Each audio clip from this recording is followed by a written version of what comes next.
उमेदवारी अर्ज भरण्यासाठी आता फक्त एक दिवस उरलाय। त्यामुळे उमेदवारांची घोषणा करण्यासाठीची पक्षांची लगबग बघायला मिळते आहे। आज भाजपने मुंबई महापालिकेसाठी उमेदवारांच्या पहिल्या यादीची घोषणा केली। या यादीतल्या काही नावांमुळे पुन्हा एकदा मराठी अमराठी वादाला फोडणी देण्याचा प्रयत्न विरोधकांनी केलाय। भाजपच्या या यादीत नेमकं असं काय आहे जे विरोधकांना इतकं खटकतंय, पाहूयात।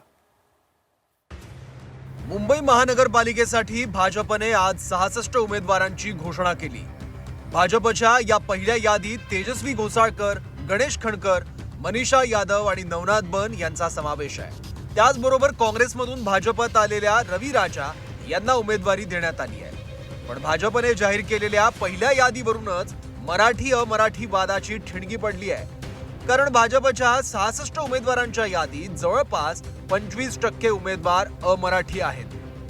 तर भाजपच्या या यादीमध्ये उत्तर भारतीय उमेदवार किती आहेत बघा। वॉर्ड क्रमांक 69 सुधा सिंह, वॉर्ड क्रमांक 13 राणी त्रिवेदी, वॉर्ड क्रमांक 23 शिवकुमार झा, वॉर्ड क्रमांक 24 स्वाती जयस्वाल, वॉर्ड क्रमांक 31 मनीषा यादव, वॉर्ड क्रमांक 36 सिद्धार्थ शर्मा, वॉर्ड क्रमांक 43 विनोद मिश्रा, वॉर्ड क्रमांक 68 रोहन राठोड, वॉर्ड क्रमांक 72 ममता यादव, वॉर्ड क्रमांक 122 चंदन शर्मा आणि वॉर्ड क्रमांक 185 रवी राजा। उत्तर भारतीय उमेदवारांसोबतच भाजपने 6 गुजराती उमेदवार सुद्धा मैदानात उतरवले आहेत, ज्यामध्ये किरीट सोमय्या यांच्या मुलासहित अन्य 5 जणांचा समावेश आहे। कोणता उमेदवार कुठून लढणार ते बघा।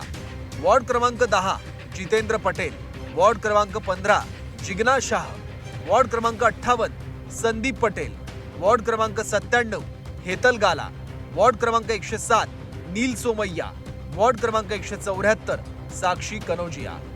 असे उत्तर भारतीय आणि गुजराती मिळून एकूण 17 अमराठी उमेदवार भाजपने उभे केले आहेत। या यादीमुळे विरोधकांनाही मराठीच्या मुद्द्यावरून भाजपला घेरण्याची संधी मिळाली।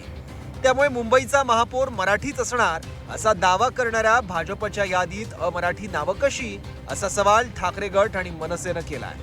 20 उमेदवार अमराठी आहेत। त्यामुळे येणाऱ्या महानगरपालिकेत महापौर मराठी होईल असा दावा ठोकणारे भाजप यांचा खरा चेहरा या यादीनंतर समोर आलाय। भारतीय जनता पार्टीने आज जी उमेदवारांची यादी घोषित केली आहे ती यादी बघितली तर आपल्या असं लक्षात येईल की भारतीय जनता पार्टीला कुणाला तरी अमराठी माणसाला मुंबईचा उमेदवार म्हणून महापौर बनवायचं आहे। उमेदवार तुम्ही कुणालाही बनवा, हा तुमचा अधिकार आहे। मात्र तुमच्या मनातलं जे पाप आहे ना की मुंबईचा महापौर हा अमराठी असेल, ते तुमच्या मनातलं पाप आज तुमच्या यादीने उघड केलेलं आहे। यावरून भाजप नेते प्रसाद लाड यांनी ठाकरेंची शिवसेना आणि मनसेवर टीका केली आहे। तसंच राष्ट्रीय पक्षाला तुम्ही शिकवण्याची गरज नाही असं म्हटलंय। मला वाटतं की मनसे हा राष्ट्रीय पक्ष तर नाहीच आहे, परंतु राज्यस्तरीय पक्ष नाही आहे हे आत्ताच्या झालेल्या नगरपरिषदेच्या निवडणुकीत झालं।